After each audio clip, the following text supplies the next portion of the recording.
Tekashi 6ix9ine is making headlines once again. It's for all the wrong reasons. That's after he failed to appear in court for a traffic citation. Deputies took him into custody after pulling him over for driving 135 miles per hour in a 65-mile-per-hour zone. Tell me for what, Bill? Yeah, I'm gonna tell you. 1 second.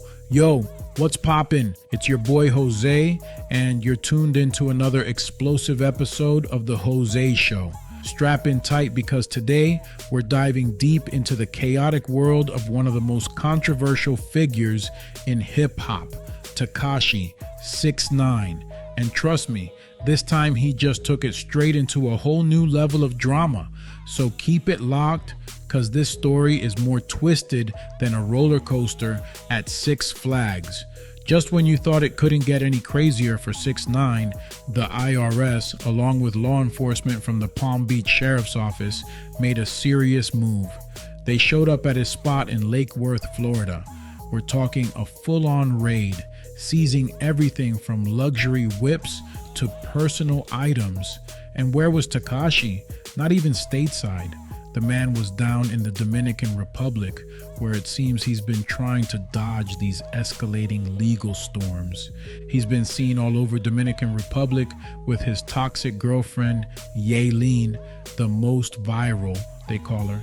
From the looks of it, this woman has ended his career. Since the two have been together, it's been drama for 6ix9ine in the worst way.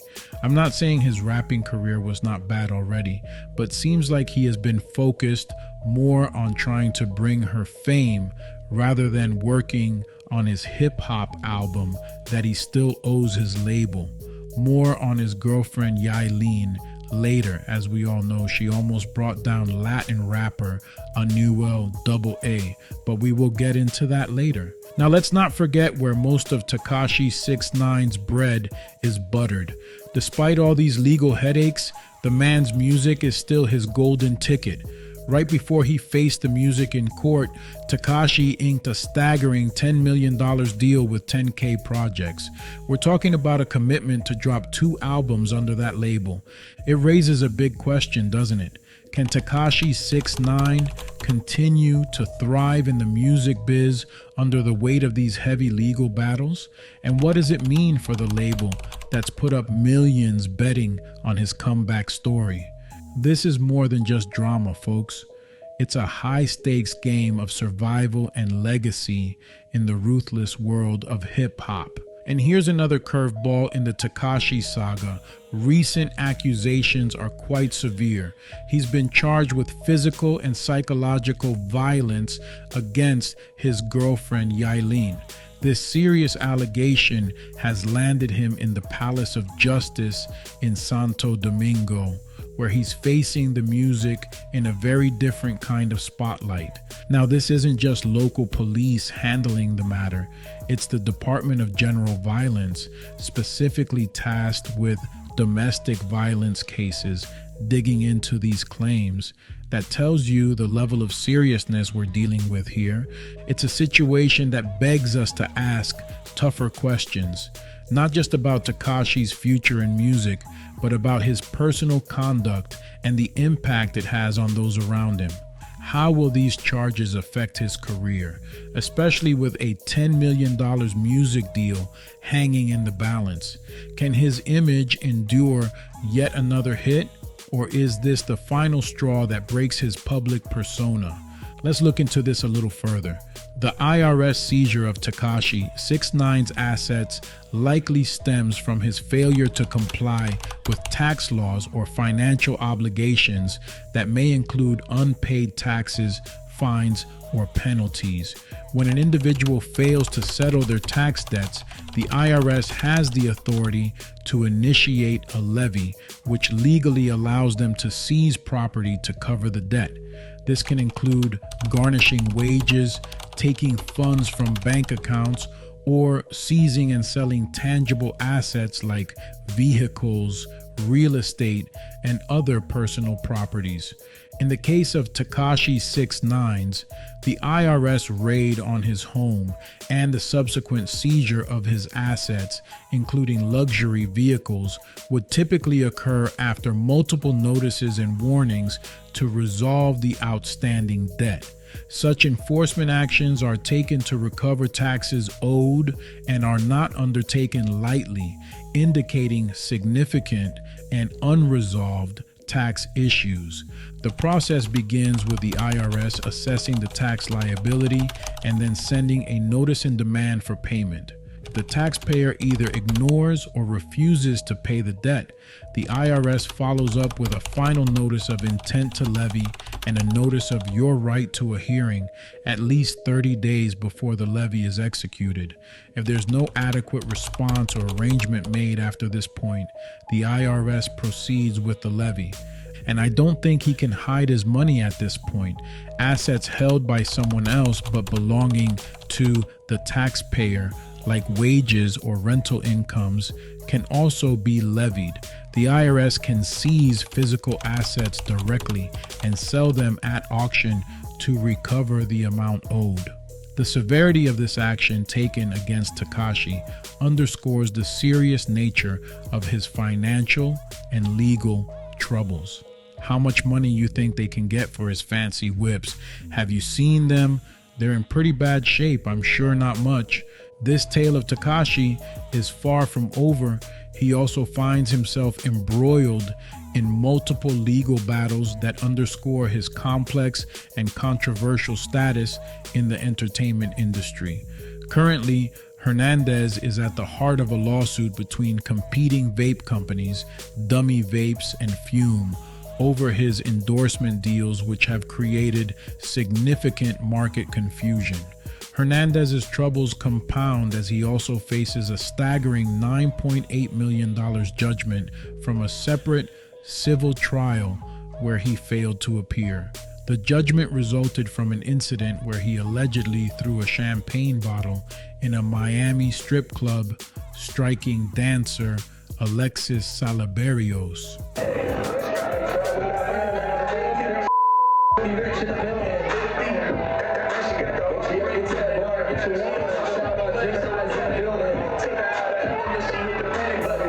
Both legal cases were filed in Miami-Dade County Circuit Court, highlighting Hernandez's ongoing legal challenges. His involvement with the vape companies began with an agreement to endorse Dummy Vapes in exchange for 3 diamond chains and a sales commission.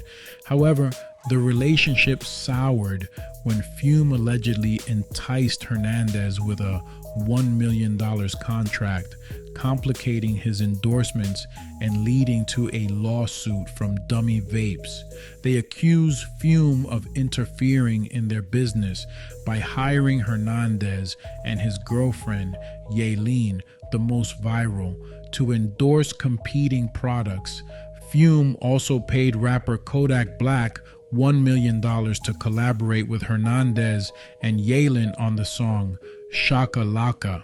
Alejandro Brito, the attorney for the companies behind Dummy Vapes, in a statement said, "In the video are Yaylin and Tekashi, and they are smoking a Fume vape," he says. Hernandez, who is not a defendant in the vape company's legal battle over his services, is playing both sides, Brito says. Para este video le quiero decir felicidades a Yaylin por cerrar su contrato con Fume Vapes. The lawsuit says confusion in the marketplace prompted Hernandez to post a video to social media saying, "Dummy Vapes is my brand. My girlfriend Yaylin is signed to Fume. I do business with her through them, but I am not signed to Fume. I am with Dummy Vapes." Yes, but a Fume affiliate countersued, arguing Hernandez had only been hired by its side to promote non-vape products like energy drinks and apparel, and vapes only after his existing contract to promote Dummy Vapes ends. The dispute escalated as Fume counterclaimed, suggesting that Hernandez had misrepresented his affiliations, contributing to market confusion, and claiming that dummy vapes used Fume's established market reputation to secure Hernandez's endorsement under false pretenses. Court records show that Hernandez failed to appear at trial this past July, and in his absence, a jury awarded Salaberios $9.8 million, which she has been trying to collect. In court records, she alleges that Hernandez hid assets such as a Rolls-Royce and a home in Lake Worth via shell companies and his mother and brother. Salaberios is seeking to garnish Hernandez's income from the vape companies and his entertainment ventures. Tekashi's attorney Yormak says his firm was only recently retained by the rapper and aims to protect him now going forward and resolve anything that happened in the past as best we can. And there's another one. American Express is also suing the rapper Tekashi 6ix9ine for $118,387 in allegedly unpaid credit card bills, the court documents show. Well, as we can clearly see, Tekashi 6ix9ine troubles extend far beyond this raid at his Lake Worth home. And the assets they took from 6ix9ine, those are not going to even make a dent on the money owed by the rapper. So the big question, what's next for Tekashi 6ix9ine? Is this the final knockout for the self-proclaimed king of New York? Or is there a comeback hiding up those tattooed sleeves? Has his fame and fortune truly fizzled out? Or is this just another plot twist in the saga of Tekashi 6ix9ine? But here's where I turn it over to you, the streets of our community. What do y'all think? Is this really the end for 6ix9ine? Or will he spin this into another media frenzy? Drop your thoughts down below, cause y'all know we keep it real here on the Jose Show. Don't just watch and bounce, fam.